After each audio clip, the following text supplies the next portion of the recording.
something that I don't usually do. I'm a little bit ashamed about it. Let me show you guys where I decided to go for lunch today.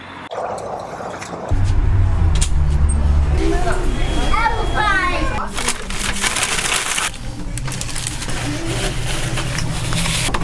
I'm gonna regret that so bad in about an hour. Dang it.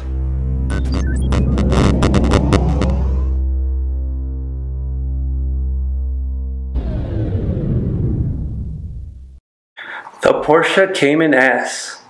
When you think of a canyon carver, there are very few cars that I would take over the Porsche Cayman S. It's balanced, it's mid-engine, just enough power, classic Porsche lines, but any car enthusiast knows that no car is perfect, even the Porsche Cayman S.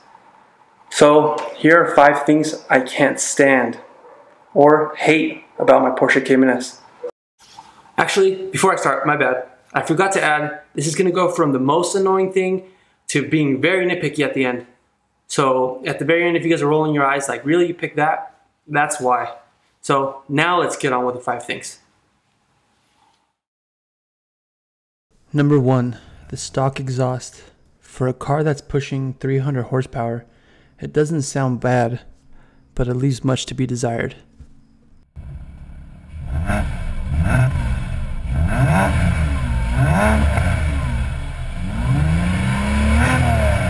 This is what the exhaust should sound like.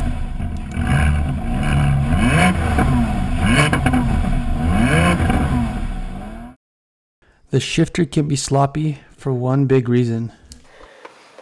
Inside of here, they placed a little plastic part where it should have been aluminum inside the shifter, the actual base of the shifter. So what happened? Why does that matter? Check this out. I'll go into first gear, or I'll go into fourth so you guys can see, right? It's into fourth, it's not in neutral. Going into fourth, it should be nice and tight in there, right? But look at the amount of play that's in the shifter. That should not be like that in a sports car like this. So much play. Again, I'm in neutral, right? Even in neutral, look at the amount of play that's there. And that's due to that plastic component I showed at the beginning of this segment. Come on, man. Porsche. So, the cup holders. Yep, I'm complaining about the cup holders, guys. But let me show you why.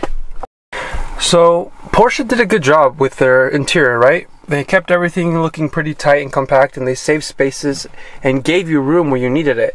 One of those things they did is they hid the cup holders in here. Great, you know, great function. You know, they stretch out, put them back in, easy. Right? No problem with that. I don't have an issue with that. And they even let you tighten it, you know, if it's starting to move a lot, you can close it and it tightens it up. But what happens if you have a cup that's, you know, just slightly bigger, right? You just kind of, it's barely bigger, right? Right? It fits. It works, right? It stays in there. It's nice and tight. Sorry, it keeps coming out, but that's because there's nothing in this cup. But check it out. If I forget that I had opened it up a little bit, because it's ever so slightly, I push it back in. Now, the other one still comes out correctly, but this one is stuck.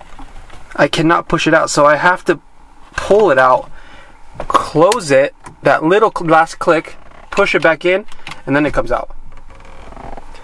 That is such a pain when you're driving and you forget, and you're trying to re-put your cup back in the cup holder. Not cool. Alright, go with me for a second, guys. Pretend my car was actually clean. You know, or pretend you spent 2 hours detailing your car, or you were just a baller and you decided to pay someone to detail your car. We know the trunk is in the front of the car, so it's a frunk, right? We know that. But this is what bugs me about this car. So you go to pop the front trunk. You lift it up without touching the paint, right? There's a little hook here, you unhook. Not an issue, nothing, right? The issue happens when you want to close it. You would think just bringing it down to a level here where you can just slam, because this is pretty heavy, that it would close it correctly so you don't have to touch the recently cleaned paint, right? So you drop it, it's not closed all the way. It doesn't close. So what do you have to do? You would think, okay, maybe I just have to quick little push, right?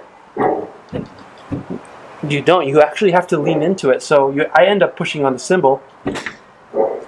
But still, even though I pushed on the cymbal and I was really careful, just leaves stains all over your recently cleaned paint. I know, guys, I'm pushing it, but still, that is annoying. Alright, on to number 5.